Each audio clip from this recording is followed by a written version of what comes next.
તો માવઠાની આગાહીએ જૂનાગઢ જિલ્લાના ખેડૂતોની મુશ્કેલીઓ વધારી દીધી છે। તૈયાર થયેલા પાકને બચાવવા માટે દોડધામ કરી રહ્યા છે। ખેતરોમાં હાલ મગફળી, સોયાબીનનો પાક તૈયાર થઈ ગયો છે, જેને કાઢવાની કામગીરી પૂરજોશમાં ચાલી રહી છે। પરંતુ માવઠું આ મહેનત ઉપર પાણી ફેરવે તેવું લાગી રહ્યું છે। ખેડૂતો શિયાળુ પાકના વાવેતરની શરૂઆત કરે તે પહેલા જ કમોસમી વરસાદનું સંકટ તોડાઈ રહ્યું છે અને જેના કારણે જ ખેડૂતોની દુવિધા વધી રહી છે।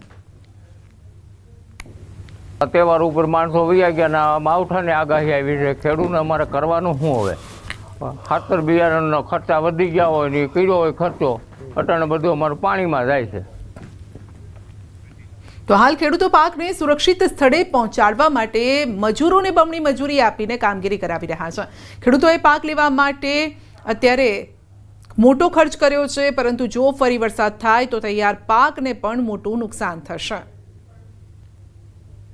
હમણાં સુધી વરસાદ પડતો હતો અને જમીનની અંદર પાક મગફળીને એવું બધું ઊભું હતું અમારું, મજૂર મળતા નહોતા અને મજૂરી ઘણી ઊંચી થઈ ગઈ છે, ખર્ચા ખૂબ થઈ ગયા છે। અગાઉ વરસાદ પડ્યો એમાં નિંદામણ એટલું બધું જમીનમાં થયું, ખૂબ ખર્ચો થયો, માંડ કરી થોડો ઘણો પાક લીધો ન લીધો અને હજી પડ્યો છે ત્યાં પાછી 7-1 દિવસની આગાહીકારો કહે છે કે વરસાદ આવી, તો હવે આમાં ખેડૂતે કરવું શું? અમારે જો એમાં માવઠું થાય તો જમીનની અંદર જે મગફળી છે એ સંપૂર્ણ અમારી ફેલ થાય અને ઉગી જાય એવી પરિસ્થિતિ છે આજની તારીખેમાં। એટલે માવઠાની તો ચિંતા છે, સવાલ નથી।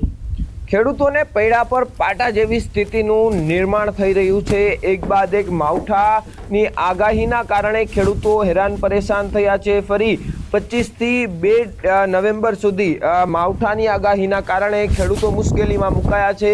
જૂનાગઢના આ જે ગ્રામ્ય પંથકના જે વિસ્તારો છે ત્યાંની હાલ સ્થિતિ આપ જોઈ શકો છો।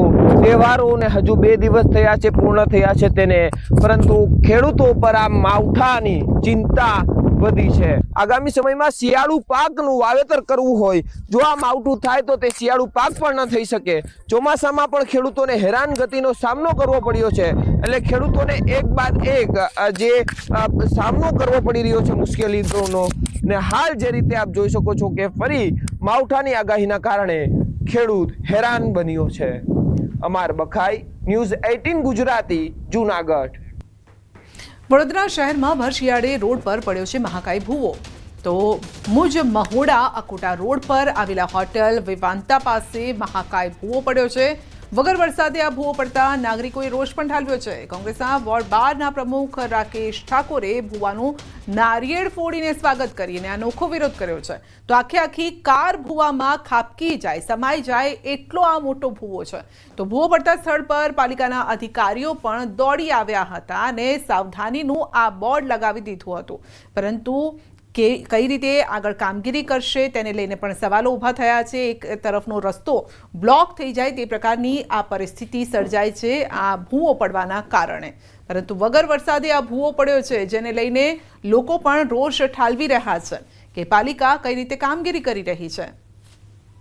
તો વરસાદી સિઝનમાં તો રસ્તા બેસી જતા હોય છે, ખાડા પડી જતા હોય છે, ભૂવા પણ પડતા હોય છે, પરંતુ હાલ તો વરસાદ પણ નથી અને તેવા સમયે આવી ઘટના બની છે, તેને લઈને સ્થાનિકોમાં રોષ છે। તો કોંગ્રેસે પણ આ ભૂવાનું નારિયેળ ફોડીને રોષ ઠાલવ્યો છે। તો વધુ અપડેટ મેળવીશું સંવાદદાતા હાર્દિક દીક્ષિત પાસેથી। જી હાર્દિક, સાવધાનીના બોર્ડ લગાવી દીધા, સવાલ એ છે આ ભૂવો પડ્યો કેમ નો? અત્યારે તો વરસાદ પણ નથી, ચોમાસું પણ નથી। બિલકુલ થી, જ્યારે વરસાદ પડે ત્યારે ચોમાસામાં આપણે વડોદરા શહેરને ભૂવા નગરી કહીએ છીએ, પરંતુ હવે તો ભર શિયાળે વડોદરા શહેરમાં ભૂવા પડી રહ્યા છે। એટલે તમે એક અંદાજો લગાવો કે વડોદરા મહાનગરપાલિકાના જે સ્માર્ટ અધિકારીઓ અને કોન્ટ્રાક્ટરો છે તેઓ રસ્તા પર કેવી રીતે કામ કરતા હશે। આ મુજમોડા અકોટા રોડની જો આપણે વાત કરવામાં આવે તો અત્યંત વ્યસ્ત આ જે રોડ છે, આ રોડ પર અનેક વખત જે ભૂવા જે છે તે પડી ચૂક્યા છે। અને આ રોડની બીજી એક ખાસિયત તમને કહું કે જો કોર્પોરેશને હાઈએસ્ટ જો કોઈ જગ્યાએ ખર્ચો કર્યો હોય ભૂવાના સમારકામ પાછળ તો એ આ જ રોડ છે। ત્યારે જ્યારે આપણે અધિકારી સાથે વાત કરીએ ત્યારે અધિકારી એવું કહે છે કે નીચે જે પાણીની લાઈન છે, ડ્રેનેજની લાઈન છે, એ વર્ષો જૂની છે, એના કારણે વારંવાર ભૂવા પડી રહ્યા છે, પરંતુ એ લાઈન બદલવાને બદલે દર વખતે સમારકામ કરવામાં આવે છે અને ત્યારબાદ કરોડો રૂપિયાનો ધુમાડો જે છે તે કરવામાં આવે છે। ત્યારે ફરી એક વખત જ્યારે ભૂવો પડ્યો છે ત્યારે નાગરિકો જે છે પોતાનો વિરોધ નોંધાવી રહ્યા છે અને જે કોર્પોરેશનની કાર્યપદ્ધતિ છે તેની સામે સવાલો ઉઠાવી રહ્યા છે। સંજય, આપનો આભાર। સાબરકાંઠાની વાત કરીએ તો ઈડરના મોહનપુર પાટિયા પાસે અકસ્માત સર્જાયો હતો. અકસ્માત સર્જી 8 લોકોને ઘાયલ કર્યા હતા. કોન્સ્ટેબલે પોલીસ દ્વારા ડ્રિંક એન્ડ ડ્રાઈવ અને અકસ્માત સર્જવા બદલ 2 ગુના દાખલ કર્યા છે. સમગ્ર ઘટનાનો અહેવાલ જિલ્લા પોલીસ વડાને પણ કરાયો છે સુપરત. જિલ્લા પોલીસ વડા ડોક્ટર પાર્થ રાજસિંહ ગોહિલ દ્વારા કાર્યવાહી કરીને કોન્સ્ટેબલ ચેતન અંસારીને કરાયો સસ્પેન્ડ કરવાનો આદેશ. નવા વર્ષના 3જા દિવસે રાજ્યના કૃષિ મંત્રી જીતુભાઈ વાઘાણી પણ માતાજીના આશીર્વાદ મેળવવા માટે અંબાજી પહોંચ્યા, જ્યાં મંદિર ટ્રસ્ટ દ્વારા શાસ્ત્રોક્ત વિધિ પ્રમાણે તેમનું સ્વાગત કરવામાં આવ્યું છે. અને દર્શન બાદ કૃષિ મંત્રીએ ખેડૂતોને અનુલક્ષીને કહ્યું છે કે અતિવૃષ્ટિના કારણે ખેતરોમાં પાણી ભરાયા છે અને ત્યારે સરકારે પાણી નિકાલ માટે પ્રથમ વખત 2500 કરોડની સહાયની જાહેરાત કરી. જરૂર પડશે તો સરકાર દ્વારા આ સહાય વધારીને 5000 કરોડ પણ કરવામાં આવશે.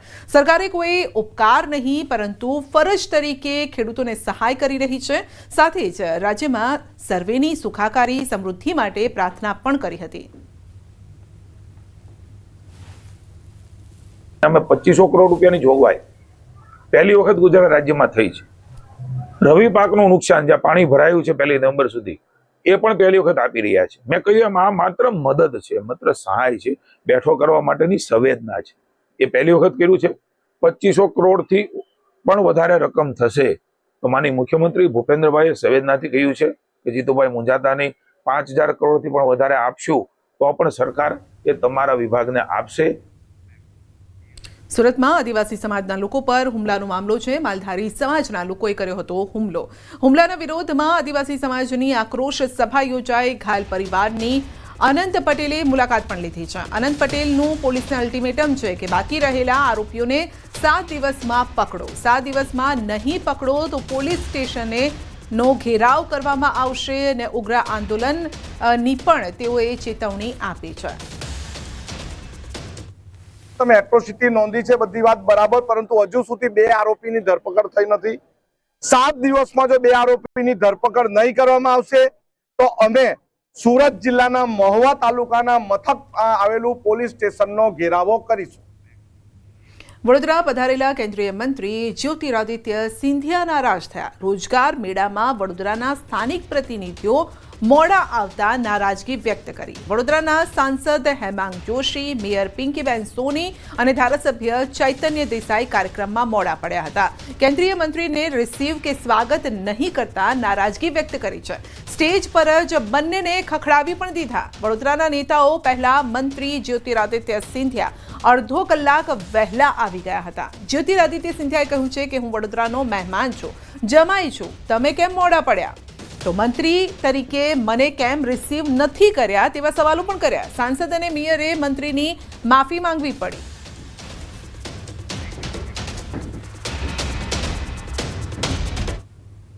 બુલેટિનમાં આગળ વધીશું નાનકડા બ્રેક બાદ.